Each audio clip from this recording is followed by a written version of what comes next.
Welcome to Leading with Empathy and Allyship. I'm Melinda Epler, founder and CEO of Empovia, formerly Change Catalyst. I'm also the author of How to Be an Ally and your host for this show. What is allyship? Allyship is empathy in action. We learn what people are uniquely experiencing, we show empathy for their experience, and we take action. And as a part of that process, we learn and unlearn and relearn. We work to avoid unintentionally harming people with our words and actions. We advocate for people, and we lead the change on our teams, in our organizations, and across our communities. In this episode, you'll learn tangible, actionable steps that you can take to lead the change, to be a more inclusive leader, no matter what your role is. Want to learn more? Visit empovia.co, empovia.co, to check out more of my work. All right, let's get started. Welcome, everyone. Today, our guest is Cory Ervin-Stewart. She is a member of our Empovia team. We facilitate inclusive leadership trainings together. She's also the founder and CEO of Stewart Consulting and Management, LLC. And I will say I've learned so much from her as we've worked together over the last year. I'm really excited to have this conversation today. So welcome, Cory. Thank you, Melinda. Thank you so much for having me. I'm excited about our conversation today as well. Awesome. So today we're going to talk about doing the work of change as a person who has been systemically and historically marginalized. The process of practicing self-grace along the way, building empathy, keeping your confidence, even when maybe you have to prove yourself again and again while doing the work, and also navigating the space in interracial relationships as well. And then lastly, we'll talk about what it's really like to do this work when your identity is questioned, whether or not you're considered somebody who is marginalized enough. Mm-hmm. So we're going to have some real conversations, right? Yay. Yes. Awesome. So before we get into it, let's describe ourselves for anybody who is blind or low vision on YouTube. So I'm a white woman with long blonde and red hair. I'm wearing glasses. I have a black shirt with kind of checkered sleeves on it. And in my background, I have my book on one side, or How to Be an Ally. It's a bright orange cover, some plants around it. On the other side is a long, skinny bookshelf that has a plant cascading down it and some books from the guests that we've had on the show. I am a Black woman, long black curly hair. I wear glasses, black frame glasses. My background is a kind of a peach colored floral tapestry, along with a fringe tapestry piece of art that's hanging from a door. You may periodically see a little pink nose and a little black nose of my two Labrador retrievers. They're very curious with what I'm doing, and so you may see them. Other than that, I have a picture on the wall that is of some graphics. I believe it is a flower and a picture of Australia, like a vintage picture of Australia on a calendar. Awesome.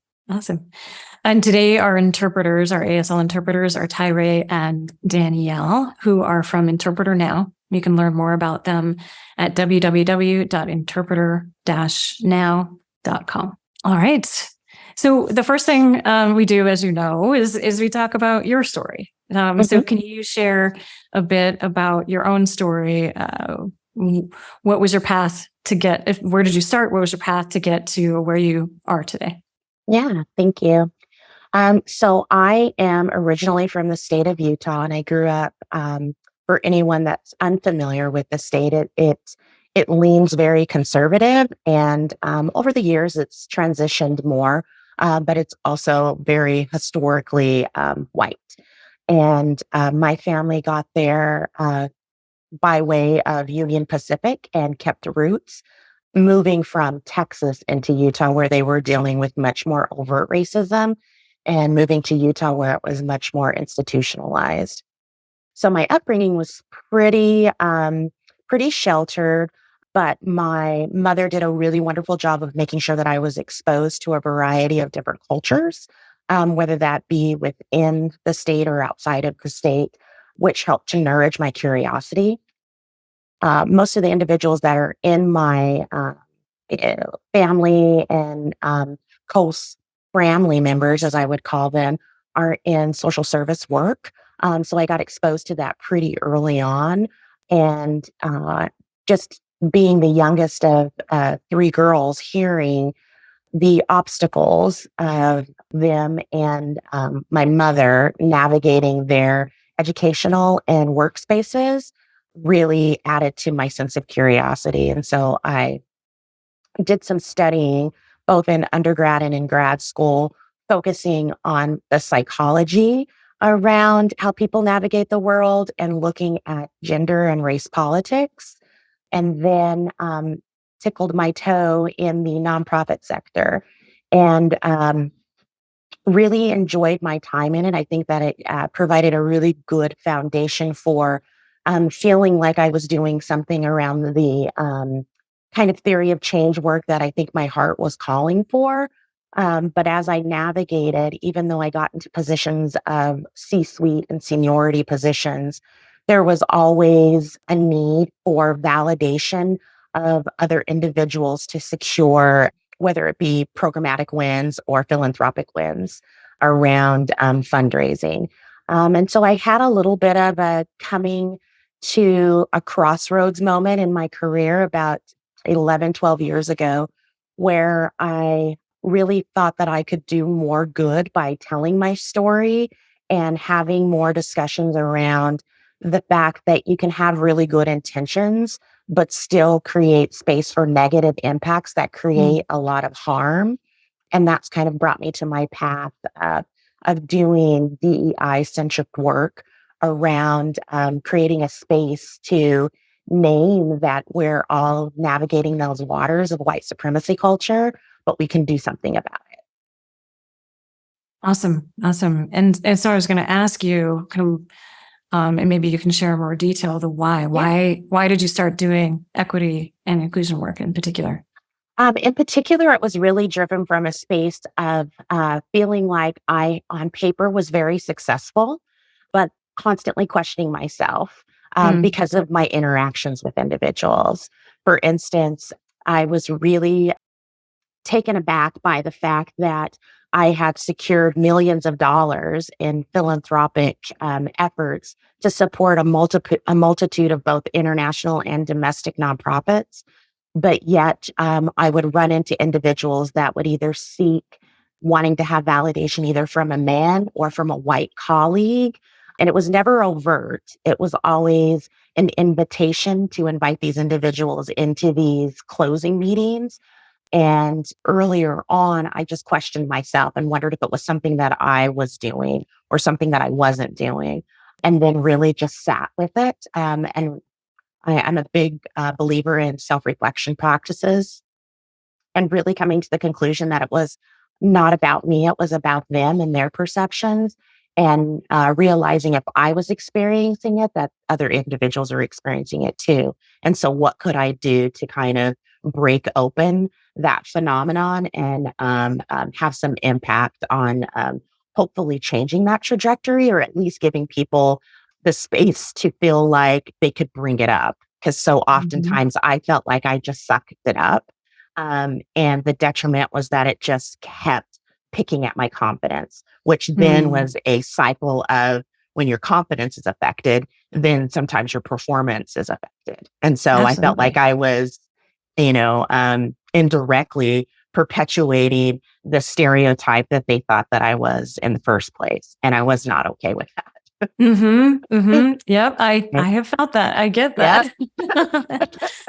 Yeah. And I think that's a really, really important point that I think a lot of people who don't experience marginalization don't really ever and don't understand. And, is that when you're told repeatedly that you're not good enough, when your experience is questioned regularly, when you constantly need validation from a colleague to show that all of that can eat away at your confidence and can start to make you do your work differently as a result and show up differently. And yeah, absolutely.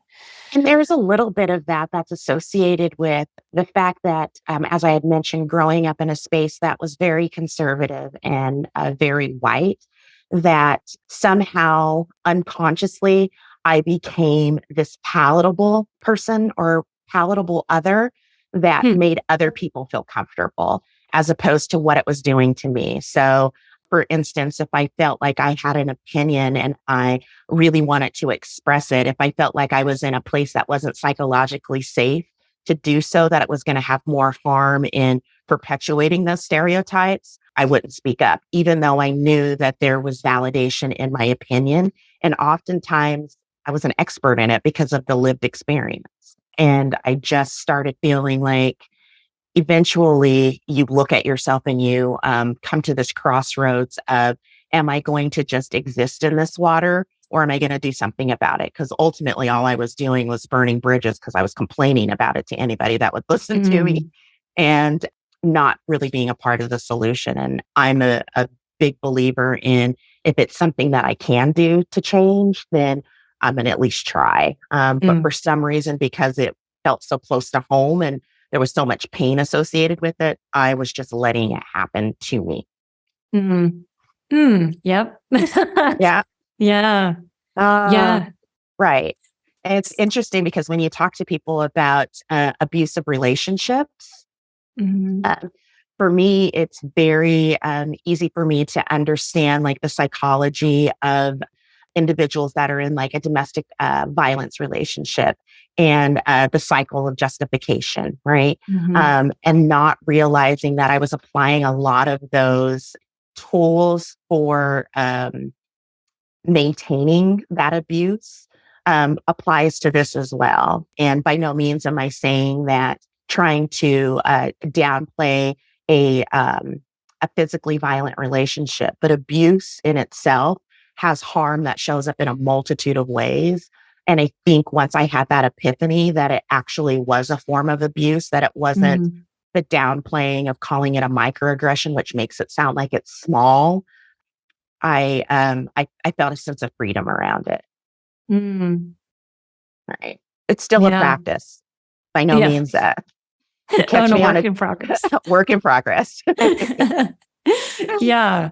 So maybe we can talk and we can go deeper into that. So, Okay. many people who are doing the work that we do, the equity work, the inclusion work, are marginalized and come from Mhm. different backgrounds that are underrepresented. I've shared my own story here on the show as a white woman Mhm. from the LGBTQI plus community with hidden disabilities, the ways that I have experienced marginalization Mhm. myself, first off, this work is hard, and we have talked about it in a couple of different episodes too. The changing behaviors and cultures is difficult work on its Right. own.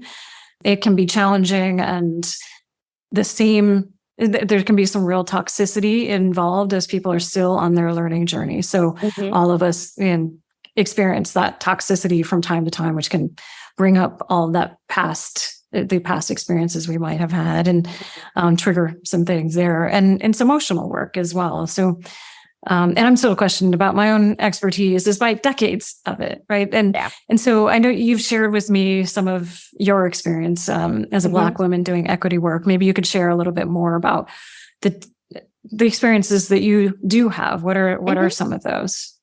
Yeah. And thank you for talking about how much work goes into it and how it's ever evolving.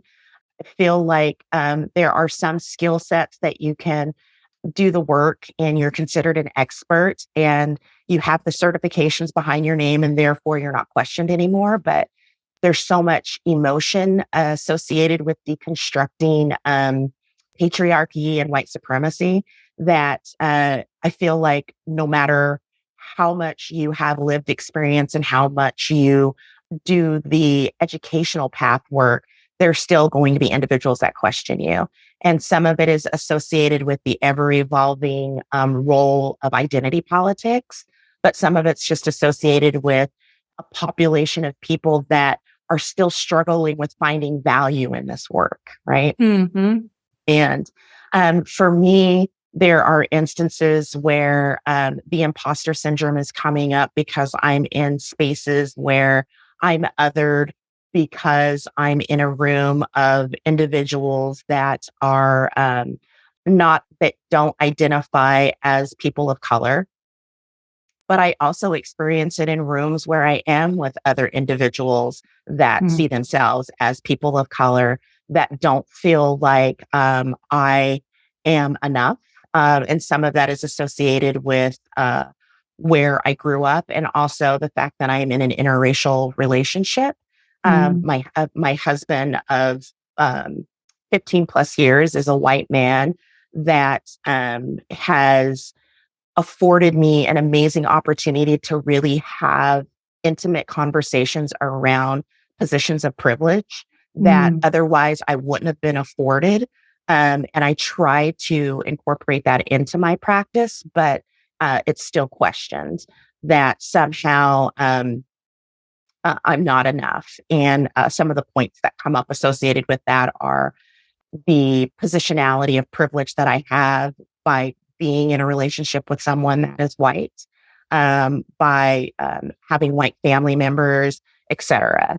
And there is some truth to that. There is some positionality of privilege, but there's also positionality of privilege associated with beauty politics, with region, with voice. I remember particularly having a communications class in undergrad where the professor would constantly use me in examples because of my voice. And he said that I had newscaster voice, that you can't really tell the region that I'm from. And if you weren't able to see me on camera, visually, you wouldn't know what race I was. And he took that as a compliment, like it was complimenting me.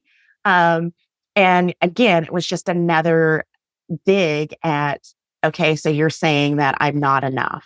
And that still comes up today. Like I said, when I'm in groups, particularly with women of color that are either not multicultural in their bloodline or in interracial relationships. And it's not something that I hide because I think that it adds to the way that I facilitate. And I think that that's important, but it definitely creates additional obstacles in terms of me having to validate myself a little bit more before individuals are no longer just kind of tilting their heads like, oh, really? And so, so it can create a little bit of an obstacle. Yeah.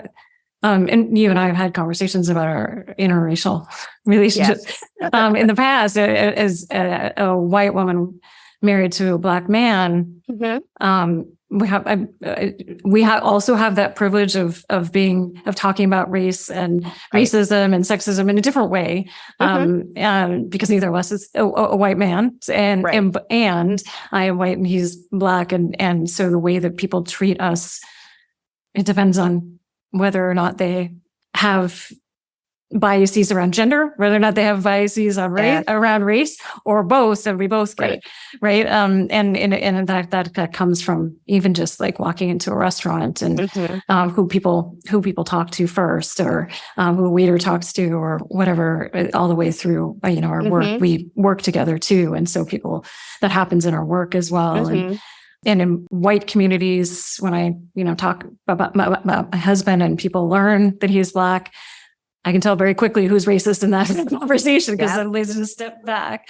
And in Black company too, when people learn, there's an interesting, I think there are multiple dynamics that happen. A lot of people think, oh, well, at least she understands to some degree in a different way. Other people are like, maybe not. So there are those interracial and cultural relations make a big difference. And I think that, people in interracial relationships that talk about it regularly also experience the world differently, and see race differently as a result. It's very, It's really so we do interesting. I think we have this privilege that we bring to this work as a result of that. We see things that other people might not see, and know things that other people might not know. Yeah. Right. And I noticed that when I travel internationally and I'm with my husband, the places in which it opens up doors versus when it's a hindrance. And I feel like, there's a part of me that wants to do a whole case study on this when I Me have, too. that desired free time on how much the intersection of like race and gender play into how I'm treated differently when I'm with him in the US versus when I'm in other countries that may also subscribe to a higher level of patriarchy. Mhm. And I clearly remember I had this like proud mama bear moment where my husband saw it before I did. Oh. And yeah, and it was the most we were in Rome. And I think that I just sometimes get desensitized by, oh, yeah, we're going to experience something and just chalk it up to like getting through it unless it's extremely egregious.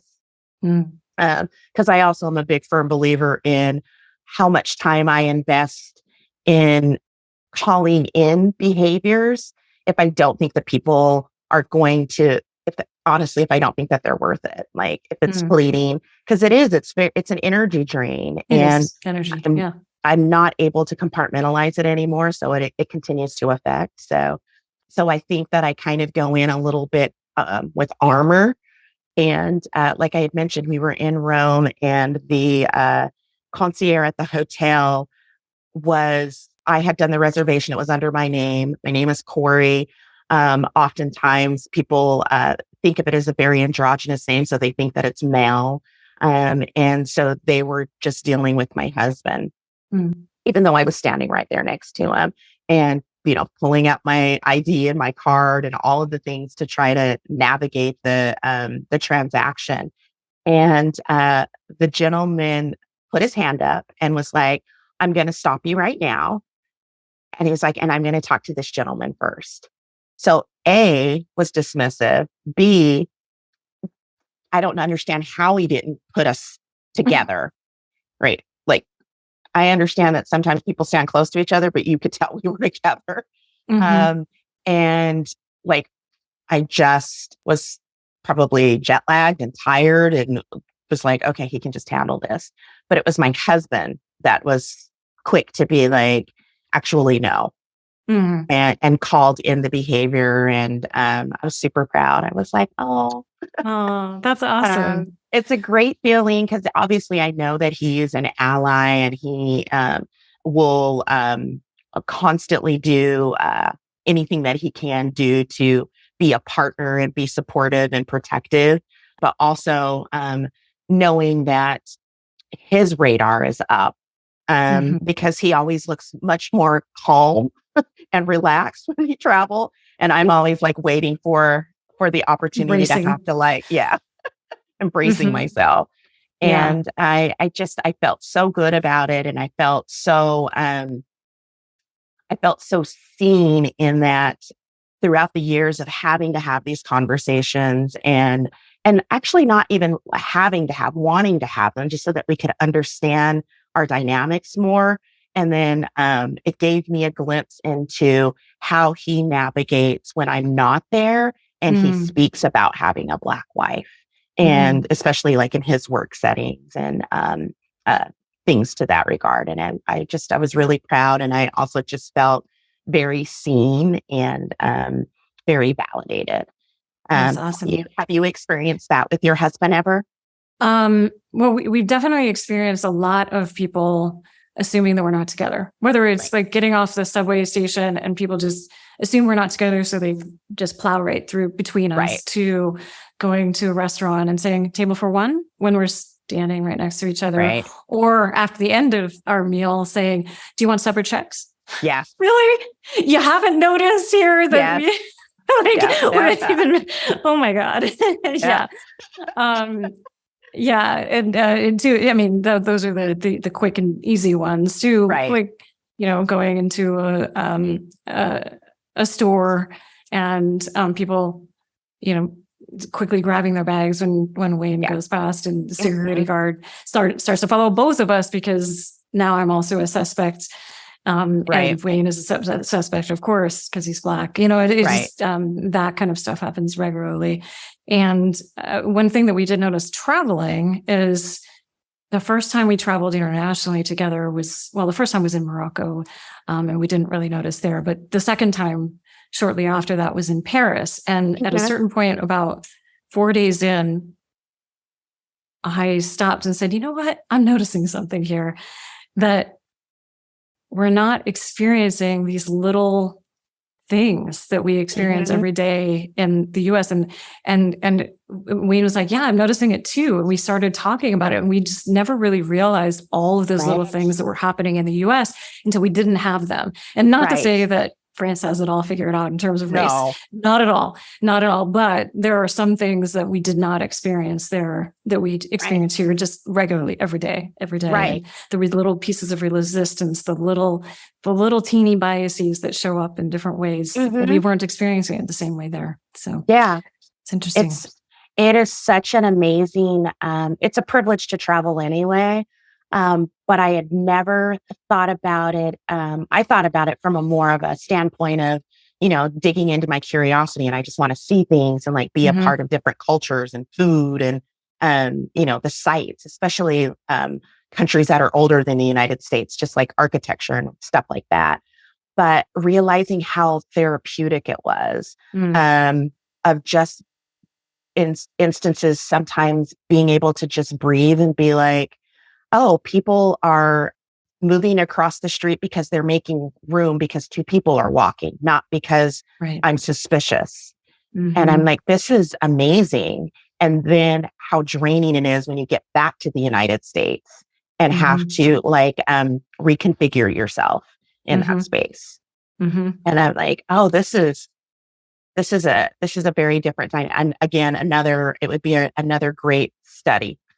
Yeah. Actually, walking down the street, it is another one. Like we live in San Francisco, where there's a lot of there's a lot of tech bros in San Francisco, and I experience a lot of people that literally will run into me because they don't see me because somehow I'm not there. And there's a complete difference between Wayne walking on the street where people part paths as Black men because they feel threatened, and people who run into me. And, it's just like weird little dynamics like that happen regularly here. That's the kind of stuff here. It's exactly that. Yeah. Right. And you sometimes forget about it when you are, I think there's this misconception about this, I hate this word. I think it's overused, but wokeness of certain communities in California of our, liberal standings. But it's still very much here. And it'll be interesting when I have conversations with people and they're like, oh, like, it's got to be so hard when you go home, like back to Utah. And I'm like, no, it's hard when I go to the Berkeley Bowl in Berkeley.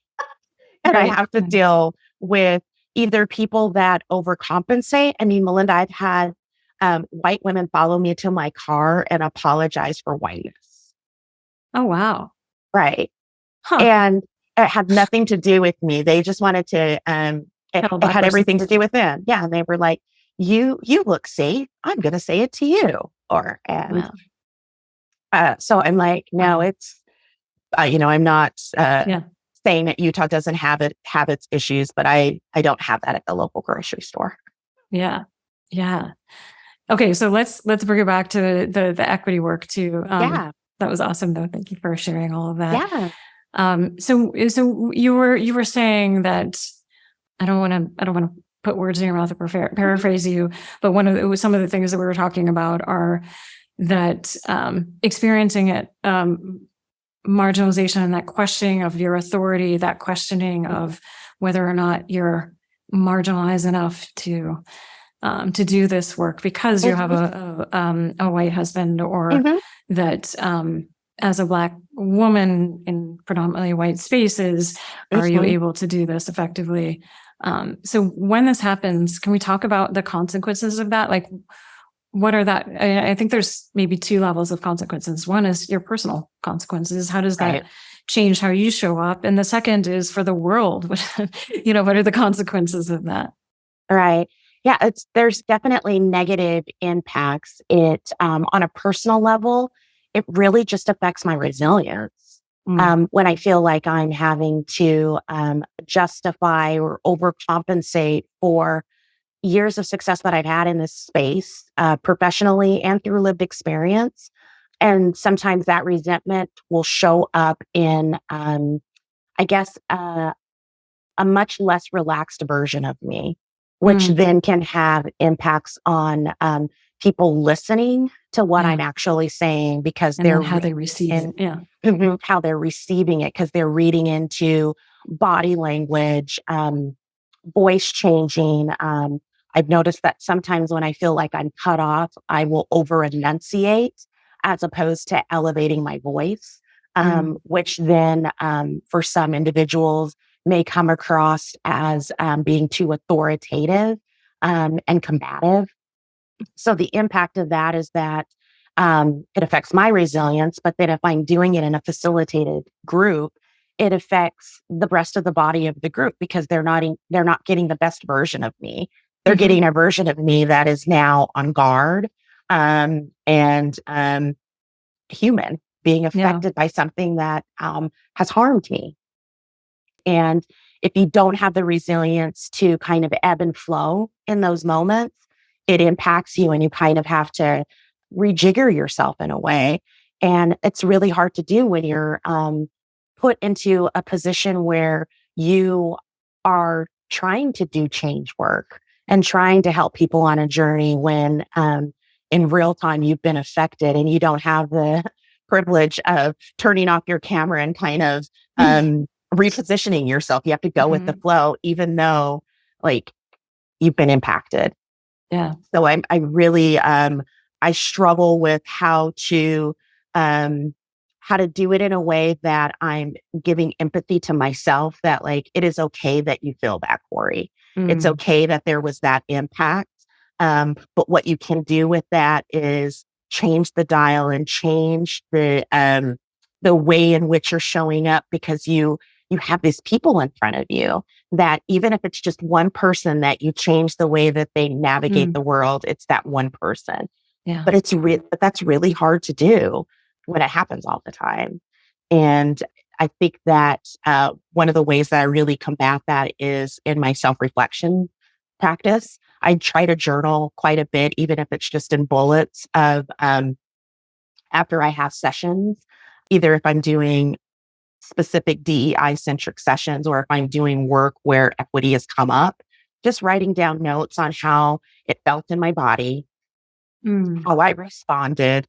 And then I typically revisit it within like 3 to 4 days after I write it down to see how visceral it's still like existing in me, so that I know whether or not there's something more to dig into and maybe incorporate into my trainings, or if it was something that was fleeting and I take it in, I experience, and kind of like bless and release it.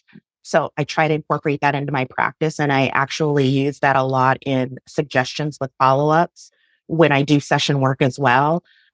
Because oftentimes people are learning so much that they don't necessarily know where the triggers are coming from. But if you can write them down and reflect on them, the hope is that you can see some shift changes. Yeah. Yeah. I love that. When I first started doing diversity, equity, inclusion work, I was still severely triggered from when I was in certain environments that were similar to what I experienced in past workplace where I was, I experienced all kinds of, everything from microaggressions to bullying to harassment, right? And all of that would come up, and I didn't realize. I would go in and meet with a client, and suddenly I was freezing, and I was like, "What is happening? Why is this happening?" And so I learned pretty quickly, like, okay, I got to fix what's going on, and realize it's recalling it's the little things that they're saying or doing. It's recalling that same experience, and it's putting that fear response in my body, and so I started. After that, I started really working on it in that moment. Okay, wait a minute, I'm freezing. Why am I freezing? And kind of working even in that moment to do some of the things that you were saying is, okay, so do a little body scan. Where am I tightening up? Where, what's happening in my body right now? How do I become more fully present here again? Right. Right, Yeah. right. I think that's a really important thing to lift up is how harm can take you away and make you not present. And that Hmm. impacts you and it impacts others that are around you. I feel like there is a responsibility associated with having the privilege of doing this work and being invited into rooms to try to help people have psychological changes, right? And Hmm. evolutions. But with that responsibility, that's associated with that of being present it's really big and Mm. I don't take it lightly. And so I do think that it's important to lift up that, yeah, even something of, are your shoulders tighter? Are you clenching more? Do you find yourself, like I have a tendency to blink more when I'm Mm. frustrated.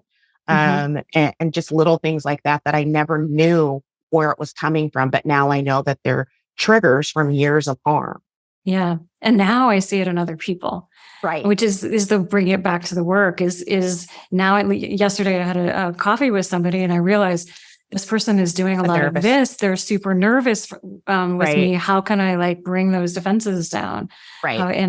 So now I see it in other people. And yeah, and that's the beauty of the experience that we do have that we can bring to the work, I suppose. Right. Have you found that now that we're in this kind of hybrid Zoom world, that now that you can see yourself facilitating on a camera, you can also see like Yes. your tics as well? Totally. Totally. Oh, I didn't know I did that all the I'm like, time. oh no, right, exactly. And I'm like, oh, okay, that's what they're seeing. So Yeah. I'll be like, I didn't mean anything by it, but they're obviously reading into it. And so I'm Yeah. like, okay, put your hands down. Hmm. And just so many people that do that too, that they don't know that they're reflecting as something too. Totally. And that's part of what we talk about in our facilitation sometimes is, you have to pay attention to what your body is saying, so that you're being received in the way that you want to be received. Right, Yeah. exactly. And if you want to be an ally, and then that the conveyance of support is really important. Yeah. Right. And I think people take for granted often when doing the work that there's this acceptance of, or at least we're aiming for this acceptance of bringing the full self in when it Mhm. comes to like your identity and your cultural background, and the things that your identity lens is the things that make you who you are. But oftentimes we don't think about kind of some of the nuances of being okay and opening up a space for people that do get nervous and may talk faster, Mhm. Mhm. and not calling that behavior out per se, but maybe sharing and being vulnerable about the fact that you do it too. And then they'll be like, Mhm. oh, okay, I can mirror it then. Yeah. Um, that that's actually what authentic self means when Mm. doing equity work. It's not just um, the buzzwords that are included in identity politics, right? Mhm. It's all the nuances. Yeah. Yeah. So let's talk a little bit more about the self-care, self-grace Uh-huh. piece of it. I will say that I recently was at a conference. We were working with a partner on some allyship content specifically, and Hmm. one of the pieces was me moderating a panel, and it was a panel with 2 men, 2 women, and the panel was focused on microaggressions. And so before I asked the women to I asked the women to share their experiences with marginalization, with any experience with marginalization. And I said beforehand, I'm recognizing that I'm asking 2 women of color to share their Right. trauma, right? And what they shared was powerful and deep and clearly traumatic Right. experiences for both of them. So afterwards, went to check in on them. And they said thank you, for recognizing that and for facilitating the conversations. And they asked me, you do this all the time. We heard your story. You have a traumatic experiences that you regularly share, and you do this work of change so often. How Hmm. do you take care of yourself? And so I would love to know. What I said was, there's kind of long-term self-care that I do, meditation, similar to what you were talking about. I found that, I had chronic back pain. No, that's one of the areas where I store Hmm. all this stuff, right? And also my shoulders. And the meditation really helps relax all that, recognize and relax all of that. And yoga, moving it through my body so it doesn't stay there. Also motorcycle riding and getting out there in nature, and just that's meditative as well. Running now as well, and therapy. Yes. Is another one. Therapy is huge. And I didn't get a therapist until pretty late doing this work, but very important. And the other thing I do in the moment is I sometimes will do a shielding meditation before I'm really going in talking about things that even the imaginary productive bubble sometimes helps me too, because you have to remember that the toxicity is not about you, right? The reminders. So not let it in at all. Yeah. Right? But I would love to know what your answer is to that. Yeah, very similar. I have, there was probably a good 10 years of my life that I had a knot in my shoulders that I couldn't work it out. No matter what I did, it was just there. And it was, we got to the place where it was like a running joke in my family that it was my twin, because I just couldn't get rid of it. And it was just a stress bubble. And full transparency, I am a recovering enabler in my life. And so that causes in my relationships, just in general. And so I hold a lot of stress associated with that, because it's, I'm trying to do the practice of empowerment, but I also know that I can perpetuate enabling behaviors. And so I would, go to chiropractors and do acupuncture, and did some yoga. I would work out. I would do all of these things to try to work on that stress. And it would loosen up, but it would never quite go away. And what I realized is that it was because I wasn't getting out of my own way, because I wasn't just fully being. Even when I was hiking or camping, which I love camping, I was still not fully relaxed. And then I realized the thing that really helps me is music. Like I do really well with sounds around me. And so when I feel like I'm getting overly stimulated by both in a positive way or in a harmful way, I find that music kind of brings me down, and it's because it forces me to move my body. I'm not a person that listens to music and sits still. Like I move, and I have different playlists based on whatever work I'm doing. Like if I'm writing a really long federal proposal, like the music is definitely a little bit more charged than if I'm writing something upon grace. So I use music as therapy. Definitely a huge supporter of therapy in general. I've used it through different periods of my life, but as I've gotten older, I've incorporated more discussions around the trauma that I've experienced because of racism. That hadn't been the core of my conversations previously. And I feel like I'm unraveling more of that now through therapy. And I consciously seek out opportunities to learn things that take me out of my comfort zone. And that is how I kind of readjust myself. I'm not, one thing that I'm really trying to do now is be better at language and take more language courses. So that kind of helps me to kind of recenter myself when I have a skill set that I'm invested in. And then lastly, another area that I do to kind of refill my pot is just building my network of individuals that I can talk about the experiences that I'm having without having to justify them. I don't have to sugarcoat them. I can just say what's so for me.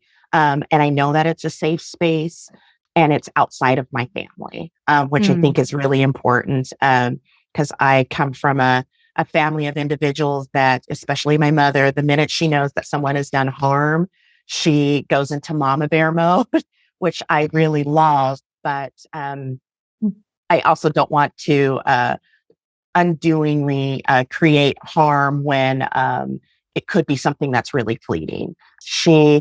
Every little thing that negatively happens to me, even if it was just somebody taking a parking spot, my mom is like, how dare you do that to her?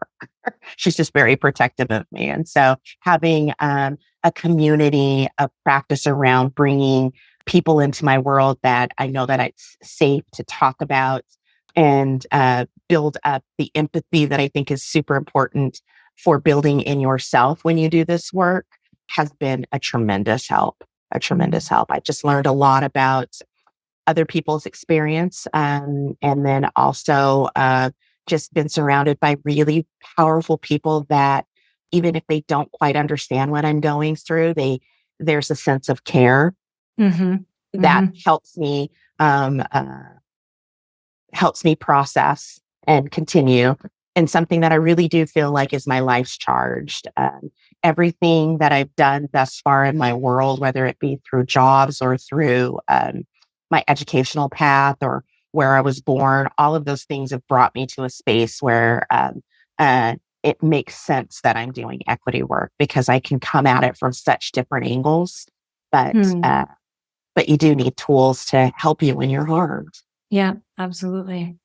Okay. And one more question, which is, what actions can people take? So if they know that this is happening to people that are doing this work regularly, how can people better support other people like you doing this equity work? How can people support people who are doing this hard work of creating change? I think listening is really key. I have a lot of individuals that consider themselves allies, but they also think that the fact that they consider themselves allies, therefore they take up a lot of space. And so I think when wanting to support individuals doing theory of change and equity and equality-based work, listen and question the practice, don't question the people.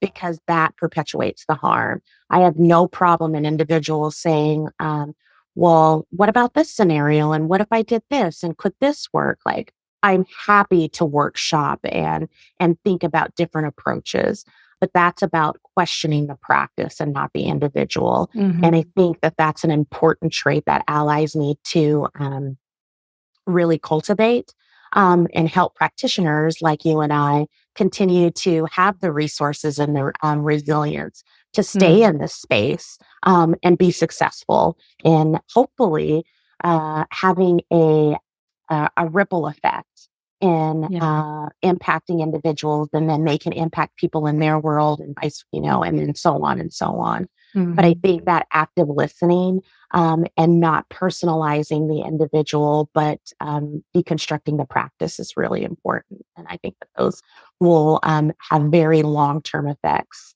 on helping us get to a place where we can be more comfortable talking about what really needs to be done to create a sense of safety and equity. Awesome. I love it. You can learn more about Cory's work at empovia.co/Cory. That's empovia.co/CORY. And thank you, Cory. Thanks for this conversation. Thank you so much. I appreciate it. Take care. Thank you, everyone. Thank you, each of you, for listening or watching. And please do take action. And we will see you next week. Thank you for being part of our community. You'll find the show notes and a transcript of this episode at ally.cc. There you can also sign up for our weekly newsletter with additional tips. The show is produced by Empovia, a trusted learning and development partner offering training, coaching, and a new e-learning platform with on-demand courses focused on diversity, equity, and inclusion. You can learn more at empovia.co. That's EMPOVIA.co. Allyship is empathy in action, right? So what action will you take today?